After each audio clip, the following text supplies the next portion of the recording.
भारत में एक बड़ी अजीबोगरीब स्टेटिस्टिक है।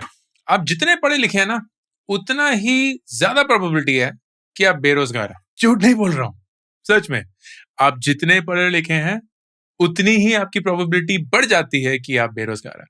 ये मैं नहीं बोल रहा हूं, डेटा बोल रहा है। एक ग्रेजुएट की अनएम्प्लॉयमेंट रेट इस देश में करीब 13% है। मतलब अगर 100 ग्रेजुएट्स इस देश में हैं, तो 13 लोग बेरोजगार हैं। यही नंबर अगर आपको पढ़ना लिखना आता भी नहीं है, 0% के करीब है। मतलब जो अनपढ़ लोग हैं वो 100 के 100 काम कर रहे हैं। जो पढ़े लिखे ग्रेजुएट लोग हैं डिग्री के साथ, 100 में से 13 लोगों को नौकरी नहीं मिल रही है। यह है इंटरनेशनल लेबर ऑर्गेनाइजेशन ILO की इंडियाज एम्प्लॉयबिलिटी रिपोर्ट 2024।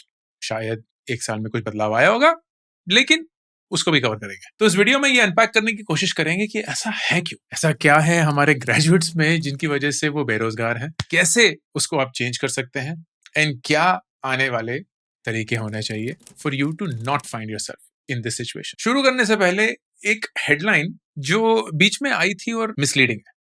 हेडलाइन थी 40% of India's graduates are unemployed. ये गलत है। एक्चुअली पार्ट ऑफ इट सही है, लेकिन कंक्लूजन गलत है। अजीम प्रेमजी यूनिवर्सिटी ने 2026 मार्च में एक रिपोर्ट पब्लिश करी, स्टेट ऑफ वर्किंग इंडिया। उसमें यह बोला था कि 15 से 25 साल के बीच में जो ग्रेजुएट्स हैं, ग्रेजुएशन तो ऑफ कोर्स 22-23 साल की उम्र में ही आती है, लेकिन 15 से 25 का जो एज गैप है, उसमें लोगों की अनएम्प्लॉयबिलिटी 40% के करीब। और अगर आप सारे एजेस का एवरेज लेते हैं तो वो करीब 13% आता है, which is what the earlier report had. अब ये 40% वाला नंबर मीडिया ने उछाल के सारे ग्रेजुएट्स पे चेप दिया, and that's why the headline was misleading. Yes, freshers जो हैं very early into the job, 15 to 25, basically 21 to 25 वाले जो लोग हैं, उसमें अनएम्प्लॉयमेंट रेट्स बहुत ज्यादा है, एंड उसी को समझने की कोशिश करेंगे ऐसा क्यों हो रहा है। एक्चुअली वहां भी जाने से पहले एक और इंपॉर्टेंट चीज, अनएम्प्लॉयमेंट रेट और अनएम्प्लॉयबिलिटी, ये दो अलग चीजें हैं। एक है कि आपको नौकरी नहीं मिली, आप नौकरी की तलाश में हैं, आप एम्प्लॉयबल हैं, जॉब्स ढूंढ रहे हैं, मिल नहीं रही। This is around 13%, which is at the graduate level. Unemployable का मतलब आप चाहते हुए भी नौकरी नहीं पा सकते, क्योंकि आप एम्प्लॉयबल ही नहीं है। आपके अंदर वो स्किल्स नहीं है जो बेसिक लेवल पे जॉब्स को चाहिए।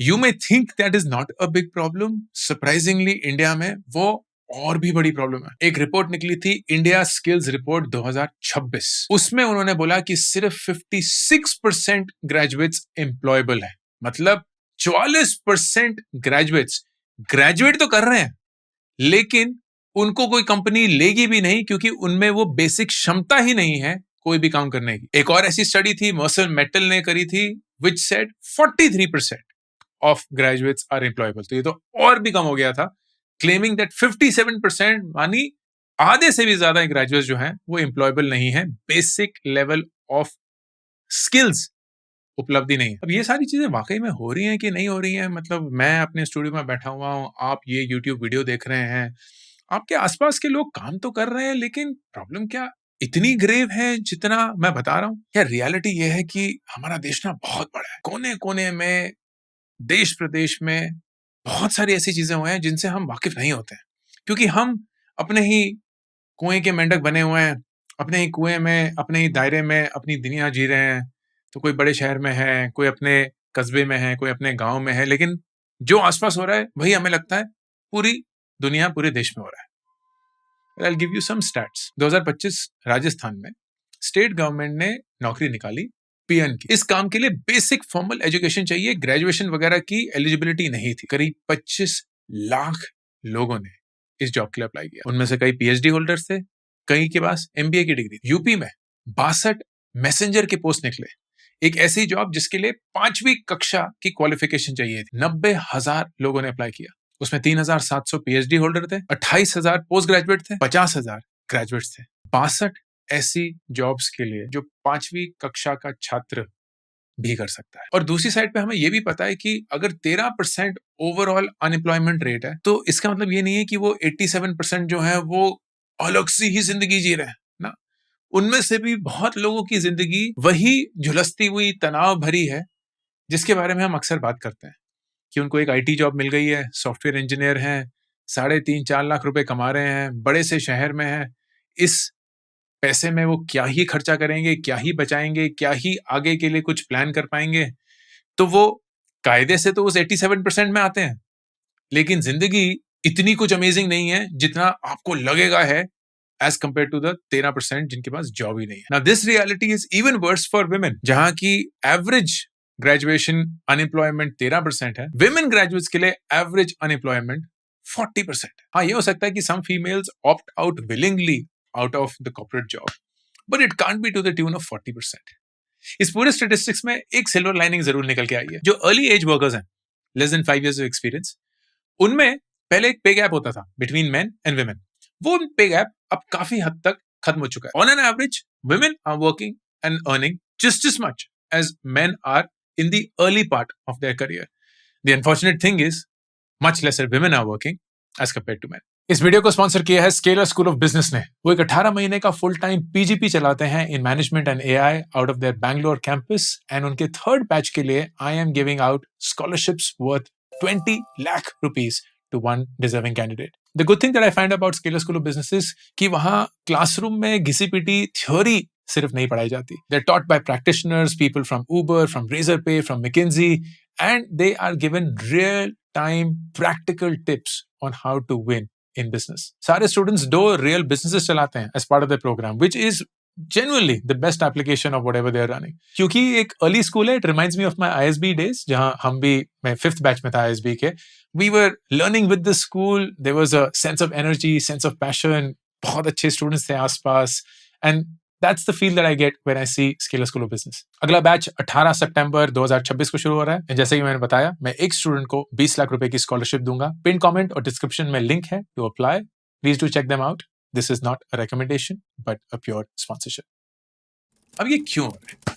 5 मेन कारण है। नंबर 1, सबसे अनकंफर्टेबल, कि ग्रेजुएट्स ना जॉब रेडी नहीं है। उन्होंने ग्रेजुएशन कर ली है, डिग्री पा ली है, लेकिन वाकई में वो काम नहीं कर सकते। आईएलओ की 2024 की जो रिपोर्ट थी, उसमें इतने शॉकिंग स्टैटिस्टिक्स थे that they almost sound unbelievable. 75% people served could not send an email with N attachment. उन्हें पता ही नहीं है कि अटैचमेंट कैसे भेजते हैं ईमेल में। 60% को कॉपी पेस्ट करना नहीं आता एक फाइल को एक फोल्डर से दूसरी फोल्डर में। 90% लोग एक एक्सेल शीट में एक फॉर्मूला टाइप नहीं कर सकते। ये एडवांस स्किल्स नहीं है, ये बेसिक स्किल्स हैं जो किसी भी white collar job office setup में जरूरी होते हैं। And most graduates are not trained or aware of it. Number 2, quality of education itself. हम हर साल करीब 1.5 मिलियन 15 लाख ग्रेजुएट्स प्रोड्यूस करते हैं, लेकिन उनको हम वो ट्रेनिंग तो नहीं दे रहे हैं जो उनको ऑफिस में जाके करनी होगी। हम उन्हें कुछ 5, 10, 15, 20 साल पुराना सिलेबस पढ़ा रहे हैं, जहां कुछ बाबा आदम के जमाने की चीजें सिखाई जा रही हैं। न्यू एज में क्या हो रहा है, एआई में, डेटा में, वीडियो एडिटिंग में, कंटेंट राइटिंग में, जर्नलिज्म में और कॉमर्स में, ये सब उन्हें ऑन द जॉब ही पता चलता है। बट कंपनीज आर सेइंग, यार हम इनको सिखाने की जिम्मेदारी क्यों ले? हाँ, अगर हमारी मजबूरी होती, जो कि आईटी इंडस्ट्री की किसी पॉइंट पे थी, उन्हें इतने सारे लोग चाहिए थे दैट दे वर लाइक, किसी भी इंजीनियर को उठा लो, हम उनको 3-6 महीने की ट्रेनिंग प्रोग्राम में डालेंगे, तैयार कर देंगे। लेकिन जब वो सब हो गया एंड आप भर भर के इंजीनियर्स हैं जो कि कोड कर सकते हैं, जो कि जानते हैं बेसिक कोडिंग, देन कंपनीज भी हाथ खड़ा करके बोलती हैं, हमें नहीं ट्रेन करना, हमारा खर्चा लगता है, हमारा वक्त लगता है, इन सारे लोगों को हम ट्रेन करते हैं, फिर वो कहीं जाके जॉब छोड़ के कहीं और ज्वाइन कर लेते हैं। It's a loss of time, money, opportunity cost. Why should we be responsible? किसी की जिम्मेदारी है, चाहे वो सरकार हो या प्राइवेट इंस्टीट्यूशंस हो, to give the finest highest quality of education. And अगर आप वो अपनी रिस्पॉन्सिबिलिटी पूरी नहीं कर रहे हैं, तो हम पे मत थोपिए।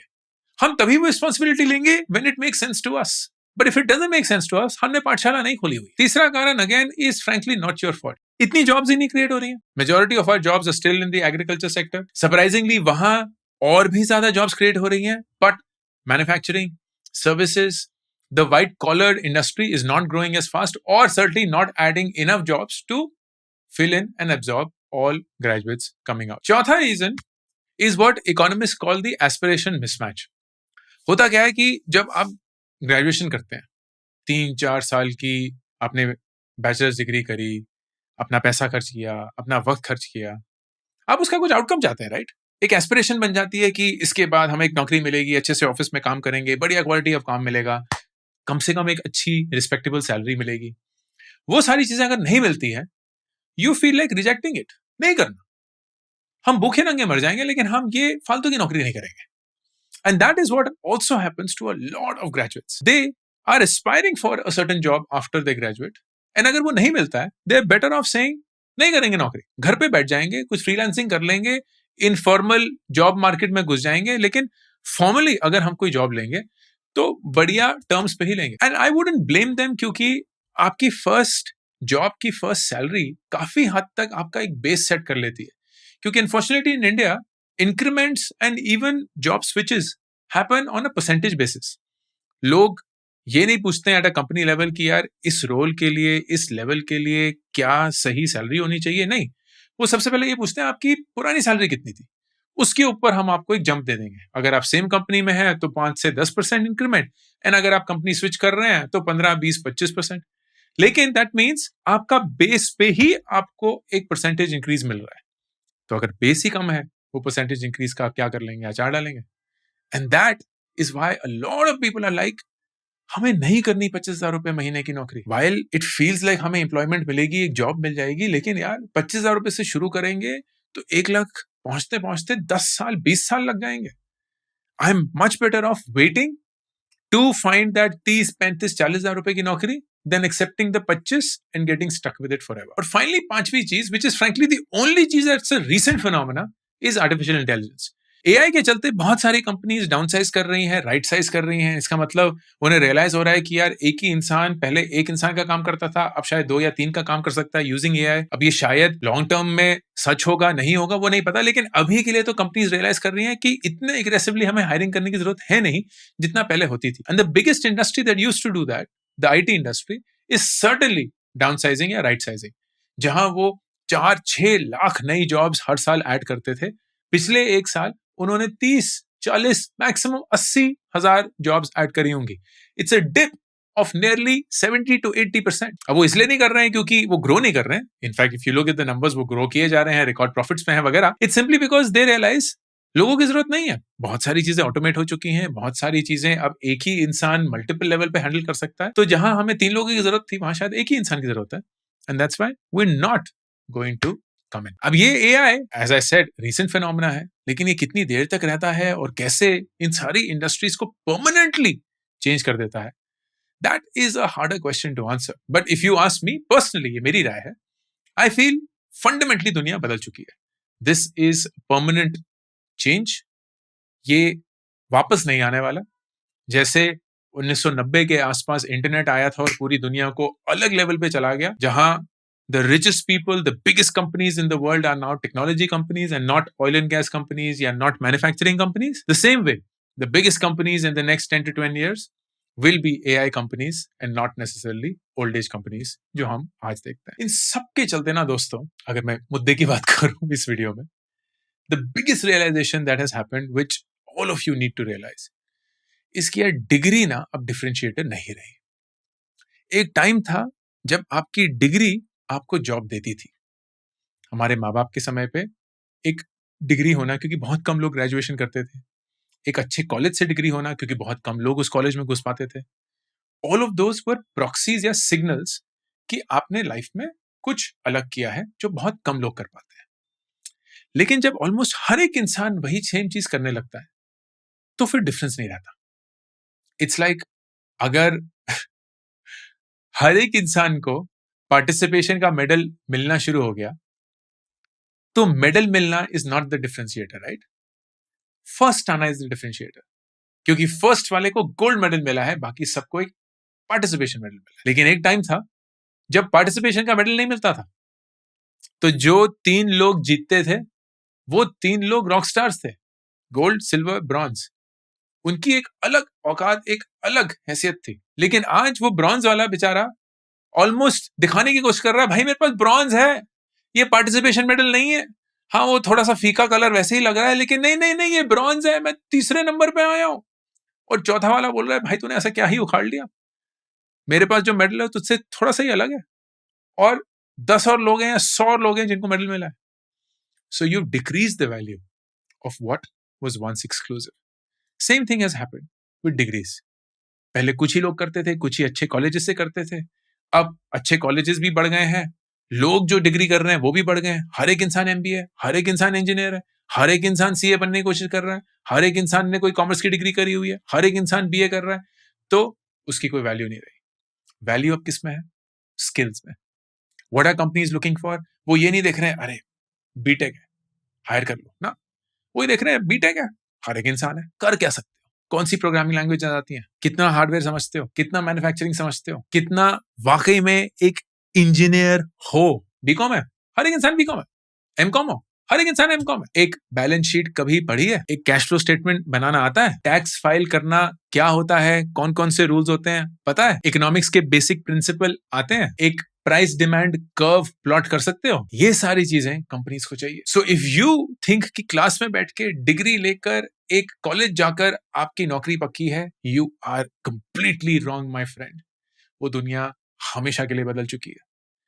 व्हाट कंपनीज वांट इज, जब आप इंटरव्यू में हमारे सामने बैठे, क्या आपका थ्योरी आपके मुंह से निकल रहा है या आपका प्रैक्टिकल एक्सपीरियंस भी झलक के आ रहा है? अब वो प्रैक्टिकल एक्सपीरियंस कैसे आता है?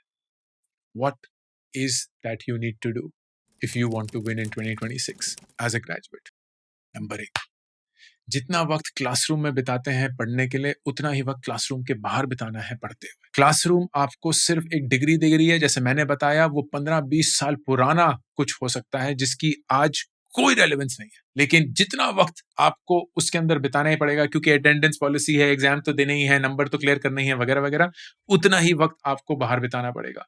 यूट्यूब वीडियो देखते हुए, वेबविदा के कोर्सेज लॉन्च करते हुए, लॉन्च नहीं पढ़ते हुए, सारी वो चीजें अपने आप को स्किल करते हुए जो आपको पता है जॉब मार्केट में जरूरी है, चाहे वो डिजिटल मार्केटिंग हो या वो इंजीनियरिंग के बेसिक्स हो या वो एक्चुअल वीडियो एडिटिंग हो या वो सेल्स एंड मार्केटिंग स्किल्स हो. Anything that you wish to do is what you need to learn, अगर वो कॉलेज आपको नहीं सिखा रहा है. नंबर 2, जो भी आप सीखे हैं उसको अप्लाई करना जरूरी है. Internships are the best way to do it. Internship से पैसे कमाने की कोशिश मत करिए, इंटर्नशिप्स पाने की कोशिश करिए. इंटर्नशिप्स इच्छा से नहीं मिलती दोस्त, मेहनत से मिलती है. हर एक कंपनी इंटर्नशिप देती है because they want really smart people to work. लेकिन अगर आप मेहनत करने के लिए तैयार नहीं है वो इंटर्नशिप ढूंढने के लिए और उस इंटर्नशिप को पाने के बाद उस इंटर्नशिप में सक्सेसफुल होने के लिए, आपको कोई भी इंटर्नशिप नहीं देगा. You have to send emails to companies. Mostly startups internship देते हैं and they really want smart hardworking people across functions. तो प्लीज फाउंडर्स को लिखिए, present yourself, make the email super personalised. ये नहीं है कि सेम ईमेल चेप के 100 फाउंडर 100 कंपनीज को भेज दिए, सेम रेज्यूमे 100 कंपनीज में जा रहा है. हर एक कंपनी के लिए रेज्यूमे अलग होगा, ईमेल अलग होगी, आपकी मेहनत दिखनी चाहिए. You will be surprised at how many people will respond and how many of them will be willing to at least have an interview call with you. And then number 3, जो भी आप सीखेंगे वो दुनिया को दिखाना है. We're now living in the world where if you don't show something, it means it doesn't exist. मैं ये नहीं बोल रहा हूं कि आप एक पर्सनल ब्रांड क्रिएट करिए, मैं ये नहीं बोल रहा हूं कि आप एक कंटेंट क्रिएटर बन जाइए, लेकिन आपको अपने फंडामेंटल स्किल्स एंड अपनी लर्निंग लोगों तक पहुंचानी होगी. And the best way to do that is social media. If you are having fun ना मेरे दोस्त, बहुत सारी चीजें खुल जाएंगी, दिख जाएगा कि आपको इस चीज में मजा आता है. कोई इंसान हो सकता है जो IPO के ऊपर कंटेंट बना रहा है because he just loves valuing and evaluating companies. कोई इंसान है जो वीडियो एडिटिंग पे अपने कलाबाजियां दिखा रहा है. They're not teaching people how to edit. They're just picking up content and editing it and doing a kick-ass job. So if I as a company am looking for a video editor और मुझे ये viral video दिखता है, मेरा सबसे पहला सवाल यही होगा ना, यार ये किसने एडिट किया है, इसी इंसान को लाना है. कैन यू इमेजिन उस इंसान के ऊपर कितना डिमांड आ रहा होगा of companies wanting that he or she considers working with them. That's where you want to B.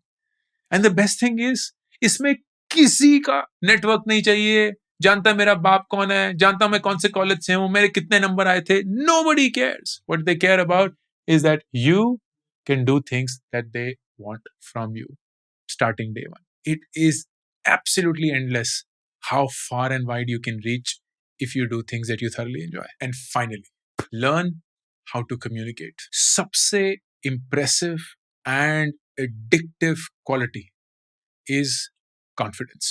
क्योंकि अगर आपके सामने एक confident इंसान आता है ना, you automatically assume कि वो इंसान intelligent भी है.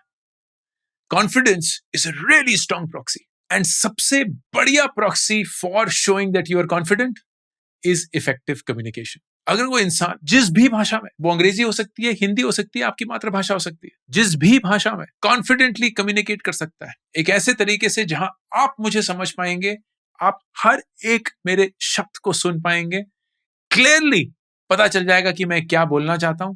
I will think that you're confident and I will then assume you're intelligent. It is such a game changer.